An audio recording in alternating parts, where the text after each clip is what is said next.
ಶ್ರೀನಂದ ಕಾಲು ಜಾರಿ ಬಿದ್ದಳ.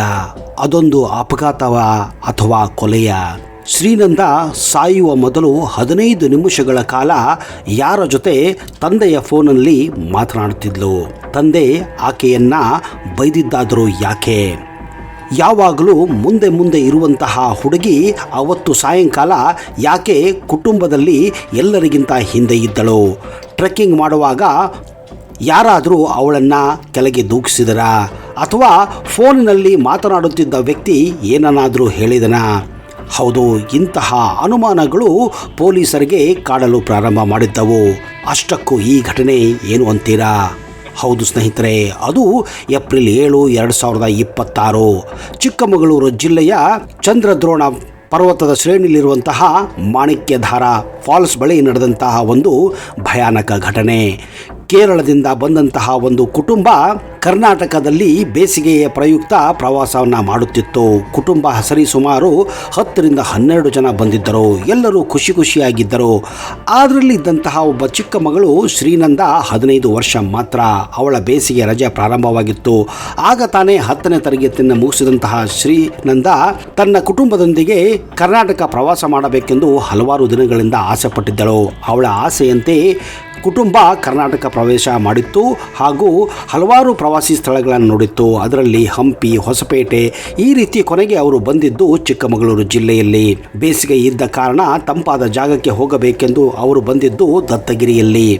ಎಂದಿನಂತೆ ಎಲ್ಲರೂ ಖುಷಿಯಾಗಿ ಓಡಾಡುತ್ತಿದ್ದರು. ಆದರೆ ಅವತ್ತು ದತ್ತಪೀಠದ ಬಳಿ ಇದ್ದಂತಹ ಮಾಣಿಕ್ಯಧಾರಕ್ಕೆ ಹೋಗಿ ಬರುವಾಗ ಕಾಲು ಜಾರಿ ಶ್ರೀನಂದ ಬಿದ್ದಳು ಅಂತ ಎಲ್ಲರೂ ಹೇಳುತ್ತಿದ್ದರು. ಹೀಗಾಗಿ ಅವಳಿಗಾಗಿ 3 ದಿವಸಗಳ ಕಾಲ ಹುಡುಕಾಟ ಕೂಡ ನಡೆದಿತ್ತು. ಕೆಲವರು ಹೇಳುವ ಪ್ರಕಾರ ಅವಳು ಎಲ್ಲಿಯೂ ಯಾರೋ ಮಿಸ್ ಆಗಿದ್ದಾಳೆ ಅಂತ ಹೇಳುತ್ತಿದ್ದರು. ಕೆಲವರು ಅಪಹರಣ ಮಾಡಿದ್ದಾರೆ ಅಂತ ಹೇಳುತ್ತಿದ್ದರು. ಯಾಕಂದರೆ ಇದಕ್ಕೆ ಮುಖ್ಯವಾಗಿ ಪುಷ್ಟಿ ಕೊಟ್ಟಿದ್ದು ಶ್ರೀನಂದಾಳ ತಾಯಿ. ಹೌದು, ಶ್ರೀನಂದಾಳ ತಾಯಿಯ ಪ್ರಕಾರ ಎಲ್ಲಕ್ಕಿಂತ ಮುಂದೆ ಇದ್ದಂತಹ ಶ್ರೀನಂದ ಅವತ್ತು ಹಿಂದೆ ಉಳಿದಿದ್ದಳು. ಯಾರೋ ಅವಳನ್ನು ಹಿಂಬಾಲಿಸುತ್ತಿದ್ದರು ಅನ್ನೋ ಒಂದು ಕೂಡ ಅನುಮಾನ ಇತ್ತು. ಅದಕ್ಕೂ ಅಷ್ಟಕ್ಕೂ ಹೆಚ್ಚಾಗಿ ಅಲ್ಲಿ ಮಂಜು ಕವಿದ ವಾತಾವರಣ ಇತ್ತು. ಸಾಯಂಕಾಲ ಆಗಿದ್ದರಿಂದ ಯಾರೂ ಅಷ್ಟು ಗಮನ ಕೊಡಲಿಲ್ಲ. ಯಾರೋ 4 ಜನ ಅವಳನ್ನು ಹಿಂಬಾಲಿಸುತ್ತಿದ್ದರೋ ಏನೋ ಮಾಡುತ್ತಿದ್ದರೋ ಗೊತ್ತಿಲ್ಲ.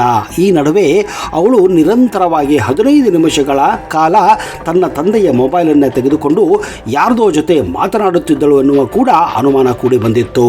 ಹೀಗಾಗಿ ಇದು ಮೊದಲನೇ ಬಾರಿಗೆ ಅಲ್ಲ. ಹಂಪಿಯಲ್ಲಿಯೂ ಕೂಡ ಶ್ರೀನಂದ ಯಾರೋ ಜೊತೆ 10 ನಿಮಿಷಗಳ ಕಾಲ ಸತತವಾಗಿ ಮಾತನಾಡುತ್ತಿದ್ದಳು ಅಂತ ತಂದೆಗೆ ಅನುಮಾನ ಬಂದಿತ್ತು. ಆ ಸಮಯದಲ್ಲೂ ಕೂಡ ಅವಳ ತಂದೆ ಅವಳನ್ನು ಕರೆದು ಬೈದಿದ್ದರು.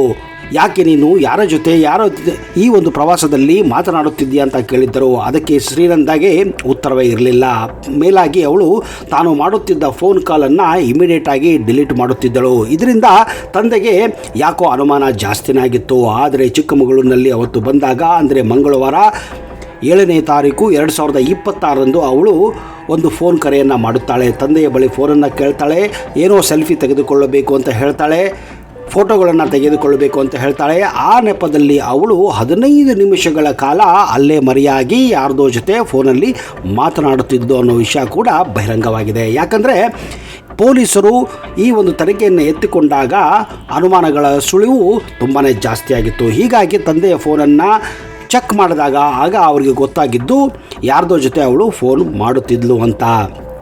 ಹೌದು ಸ್ನೇಹಿತರೆ, ಅವತ್ತು ಆ ಮಾಣಿಕ್ಯಧಾರ ಬಳಿ ನಡೆದಂತಹ ಇನ್ಸಿಡೆಂಟ್ ಮಂಗಳವಾರ ನಡೆದರೆ ಕೊನೆಗೆ ಅವಳು ಶವವಾಗಿ ಪತ್ತೆಯಾಗಿದ್ದು ಶುಕ್ರವಾರ.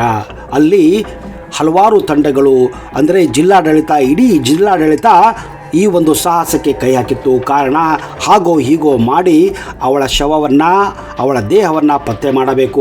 ಅದು ಅವಳು ಬದುಕಿದ್ದಾಳೋ ಸತ್ತಿದ್ದಾಳೋ ಅಂತ ಯಾರಿಗೂ ಕೂಡ ಗೊತ್ತಿರಲಿಲ್ಲ. ಕೊನೆಗೆ ಶುಕ್ರವಾರ ದಿವಸ ಅವಳ ದೇಹ 15,000 ಅಡಿ ಕೆಳಗಡೆ ಬಿದ್ದಿದ್ದು ಗೊತ್ತಾಗಿ, ಅದು ಕೂಡ ಈ ಡ್ರೋನನ್ನು ಬಳಸಿ ಗೊತ್ತಾದಾಗ 15,000 ಅಡಿಯಲ್ಲಿ ಅವಳ ಶವ ಪತ್ತೆಯಾಗಿತ್ತು. ಒಂದು ವಿಚಿತ್ರ ಏನಂದರೆ ಅವಳ ಶವ ಪತ್ತೆಯಾದಾಗ ಅರೆ ನಗ್ನ ಸ್ಥಿತಿಯಲ್ಲಿತ್ತು ಅಂತ ಕೂಡ ಈ ಮಾಹಿತಿ ಗೊತ್ತಾಗಿತ್ತು. ಹಾಗಾದರೆ ನಿಜಕ್ಕೂ ಆ ಹುಡುಗಿಯ ಜೊತೆ ನಡೆದಿದ್ದೇನು ಅನ್ನೋದು ವಿಚಾರ ತುಂಬ ಜನರಲ್ಲಿ ಹಲವಾರು ಸಂಶಯಗಳನ್ನು ಮೂಡಿಸಿತ್ತು. ಪೊಲೀಸ್ ಅಧಿಕಾರಿಗಳಿಗೆ ಇದು ನಿಜಕ್ಕೂ ಬಿಡಿಸಲಾದಂತಹ ಒಂದು ಒಗಟಾಗಿ ಹೋಗಿತ್ತು. ಯಾಕಂದರೆ ಅವಳು ಮಾಣಿಕ್ಯಧಾರ ಒಂದು ಜಲಪಾತ ಬಳಿ ಅವಳು ಕಣ್ಮರೆಯಾಗುತ್ತಾಳೆ, ಅಂದರೆ ಮಿಸ್ ಆಗ್ತಾಳೆ. ಆದರೆ ಅವಳ ಒಂದು ದೇಹ ಸಿಕ್ಕಿದ್ದು ಸುಮಾರು 5 ಕಿಲೋಮೀಟರ್ ದೂರದ ಇರುವಂತಹ ಒಂದು ಪ್ರಪಾತದಲ್ಲಿ. ಹಾಗಾದರೆ ಅವಳು ತಾನಾಗಿಯೇ ಓಡಿ ಹೋಗಿ ಬಿದ್ಲೋ, ಅಥವಾ ಯಾರಾದರೂ ಅವಳನ್ನು ಅಪಹರಿಸಿದ್ರೋ, ಅಥವಾ ಅವಳು ಸೆಲ್ಫಿ ತೆಗೆದುಕೊಳ್ಳುವಾಗ ಏನಾದರೂ ಬಿದ್ಲೋ, ಆದರೆ ಅಷ್ಟು ದೂರ ಹೋಗಿ ಸಿಗೋಕ್ಕೆ ಕಾರಣ ಏನು ಅನ್ನೋದು ನಿಜಕ್ಕೂ ಪೊಲೀಸರಿಗಾಗಲಿ ಮತ್ತು ಕುಟುಂಬಕ್ಕಾಗಲಿ ತುಂಬಾ ಅನುಮಾನಗಳನ್ನು ಹುಟ್ಟಿಸುತ್ತೆ ಸ್ನೇಹಿತರೆ. ಆದರೆ ಎಲ್ಲಕ್ಕಿಂತ ಗಾಢವಾದಂತಹ ಅನುಮಾನ ಆ 15 ನಿಮಿಷಗಳ ಫೋನ್ ಕಾಲ್. ಹೌದು, ಆ 15 ನಿಮಿಷಗಳ ಫೋನ್ ಕಾಲ್ ಎಲ್ಲರನ್ನ ಬೆಚ್ಚಿ ಬೀಳಿಸಿತ್ತು. ಇಡೀ ಪೊಲೀಸ್ ಅಧಿಕಾರಿಗಳು ಮತ್ತು ಫೈರ್ ಡಿಪಾರ್ಟ್ಮೆಂಟ್ ಆಗಲಿ, ಈ ಡ್ರೋನನ್ನು ಆಪ್ರೇಟ್ ಮಾಡುವಂತಹ ಜನಗಳಾಗಲಿ ದಿನ ರಾತ್ರಿ ಅಂದರೆ ಕಂಟಿನ್ಯೂಸ್ ಆಗಿ 3 ದಿವಸಗಳ ಕಾಲ ಹುಡುಕಾಟ ಮಾಡಿದ್ದಾರೆ. ಆಮೇಲೆ ಇಲ್ಲೇನಾಗಿದೆ ಅಂದರೆ ಅವ್ರ ಜೊತೆ ಓಡಾಡ್ತಿದ್ದಂತಹ ಕುಟುಂಬದವರನ್ನು ಕೂಡ ವಿಚಾರಿಸಿದ್ದಾರೆ. ಯಾಕಂದರೆ ಇದ್ದಕ್ಕಿದ್ದ ಹಾಗೆ ಆ ಜಾಗ ತುಂಬಾ ಡೇಂಜರ್ ಆಗಿದೆ, ನೋ ಡೌಟ್. ಬಟ್ ಅಲ್ಲಿ ಅಂತಹ ಅಪಘಾತಗಳು ಇವತ್ತಿಗೂ ಕೂಡ ಆಗಿರದೇ ಇರುವುದು ಕೇಳಿಬಂದಿದೆ. ಹಾಗಾದರೆ ಇಂತಹ ಅಪಘಾತ ಆಗೋಕ್ಕೆ ಕಾರಣ ಏನು ಅನ್ನೋದು ಒಂದು ಪೊಲೀಸ್ ಅಧಿಕಾರಿಗಳಿಗೆ ಒಂದು ದೊಡ್ಡ ತಲೆನೋವಾಗಿತ್ತು. ಯಾಕಂದರೆ ಒಂದು ವಿಷಯ ಹೇಳ್ತೀನಿ, ಯಾಕಂದರೆ ಅದೊಂದು ಟೂರಿಸ್ಟ್ ಸ್ಪಾಟ್. ಅಂಥ ಟೂರಿಸ್ಟ್ ಸ್ಪಾಟಲ್ಲಿ ಈ ರೀತಿ ಘಟನೆಗಳು ಮರುಕಳಿಸೋದು ಅಲ್ಲಿ ಜನಕ್ಕೆ ಬೇಕಾಗಿಲ್ಲ. ಯಾಕಂದರೆ ಇದರಿಂದ ಭಯದ ವಾತಾವರಣ ಉಂಟಾಗುತ್ತದೆ ಅಂತ ಜಿಲ್ಲಾಡಳಿತ ಹೇಗಾದರೂ ಮಾಡಿ ಆ ಹುಡುಗಿಯನ್ನು ಪತ್ತೆ ಹಚ್ಚಬೇಕು, ಅದರಲ್ಲೂ ಅವಳನ್ನು ಜೀವಂತವಾಗಿ ಪತ್ತೆ ಹಚ್ಚಬೇಕು. ಯಾಕಂದರೆ ಇಂತಹ ಒಂದು ಕಳಂಕ ಚಿಕ್ಕಮಗಳೂರು ಜಿಲ್ಲೆಗೆ ಬೇಡ, ಚಿಕ್ಕಮಗಳೂರು ದತ್ತ ಪೀಠಕ್ಕೆ ಬೇಡ, ಬಾಬಾ ಬುಡನಗಿರಿಗೆ ಬೇಡ, ಚಂದ್ರದ್ರೋಣ ಪರ್ವತಕ್ಕೆ ಬೇಡ, ಮಾಣಿಕ್ಯಧಾರಕ್ಕೆ ಬೇಡ ಅಂತ ಹುಡುಕಾಡಿದ್ದಾರೆ. ಆದರೆ ದುರಾದೃಷ್ಟ ಅವಳು ಕೊನೆಗೆ ಸಿಕ್ಕಿದ್ದು 1500 ಅಡಿ ಆಳದಲ್ಲಿದ್ದಂತಹ ಒಂದು ಪ್ರಪಾತದಲ್ಲಿ, ಅದು ಅರೆನಗ್ನ ಸ್ಥಿತಿಯಲ್ಲಿ, ಅದು ಒಂದು ಫೋನ್ ಕಾಲ್ ಮಾಡಿದ ನಂತರ. ಈಗ ಅದೇನಾಗಿತ್ತು ಅಂದರೆ ಆಮೇಲೆ ಪೊಲೀಸರು ಅವರ ತಂದೆಯನ್ನು ಕೂಡ ವಿಚಾರಣೆ ಮಾಡಿದ್ದಾರೆ, ತಾಯಿಯನ್ನು ಕೂಡ ವಿಚಾರಣೆ ಮಾಡಿದ್ದಾರೆ. ಕೆಲವೊಂದು ಮಾಹಿತಿ ಪ್ರಕಾರ ಈ ಒಂದು ವಿಚಾರ ಅವರ ಮನೆಯಲ್ಲಿ ಸುಮಾರು 1 ತಿಂಗಳಿಂದಲೇ ನಡೆಯುತ್ತಿತ್ತು ಅನ್ನೋ ಕೂಡ ಮಾಹಿತಿ ಬಂದಿದೆ. ಯಾಕೋ ಗೊತ್ತಿಲ್ಲ, ಆದರೆ ಆ ಹುಡುಗಿಯ ಕೊನೆಯಾಗಿದ್ದು ಕೇರಳದಲ್ಲಿ ಅಲ್ಲ, ಕೊನೆಗೆ ಪ್ರವಾಸಕ್ಕೆ ಬಂದಂತಹ ಕರ್ನಾಟಕದಲ್ಲಿ, ಅದು ಕೂಡ ದುರಾದೃಷ್ಟ ಸ್ಥಿತಿಯಲ್ಲಿ. ಯಾಕಂದರೆ ಅವಳ ಫುಟೇಜ್ಗಳನ್ನು ನೋಡಿದರೆ ಅವಳು ಜಾಬಿಯಲ್ಲಾಗಿದ್ಲು, ಖುಷಿಯಾಗಿದ್ಲು, ಸೆಲ್ಫಿ ತೆಗೆದುಕೊಳ್ತಾ ಇದ್ಲು, ಎಲ್ಲವನ್ನು ಮಾಡ್ತಾ ಇದ್ಲು, ಜನರ ಜೊತೆ ಜೋಕಾಗಿ ಮಾತಾಡ್ತಾ ಇದ್ಲು, ಕುಟುಂಬ ಜೊತೆ ಚೆನ್ನಾಗಿದ್ಲು. ಆದರೆ ಒಳಗೆ ಅವಳ ಮನಸ್ಥಿತಿ ಹೇಗಿತ್ತು ಅನ್ನೋದು ಅವತ್ತಿನ ಪರಿಸ್ಥಿತಿ ಹೇಳಿತ್ತು ಸ್ನೇಹಿತರೆ.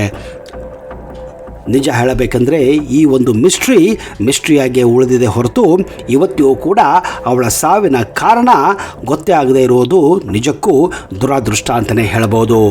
ನಿಮ್ಮ ಪ್ರಕಾರ ಈ ಒಂದು ಕಥೆ ಅಂದರೆ ಈ ಒಂದು ಮಿಸ್ಟ್ರಿ, ಈ ಒಂದು ನಿಗೂಢ ರಹಸ್ಯದ ಹಿಂದೆ ಏನಿರಬಹುದು ಅನ್ನೋದನ್ನು ದಯವಿಟ್ಟು ಕಮೆಂಟ್ ಬಾಕ್ಸಲ್ಲಿ ಹಾಕಿ. ನಿಮ್ಮ ಕಮೆಂಟ್ಗಳೇ ಇದಕ್ಕೆ ಒಂದು ಹೊಸ ಆಯಾಮವನ್ನು ಕೊಡಬಹುದು, ಅಥವಾ ನಿಮ್ಮ ಒಂದು ತರ್ಕ ಅಥವಾ ನಿಮ್ಮ ವಿಮರ್ಶೆ ಕೂಡ ಈ ಒಂದು ಕೇಸನ್ನು ಸಾಲ್ವ್ ಮಾಡೋಕ್ಕೆ ಸಹಾಯ ಮಾಡ್ಬೋದು ಅಂತ ನಮ್ಮ ಅನಿಸಿಕೆ ಕೂಡ.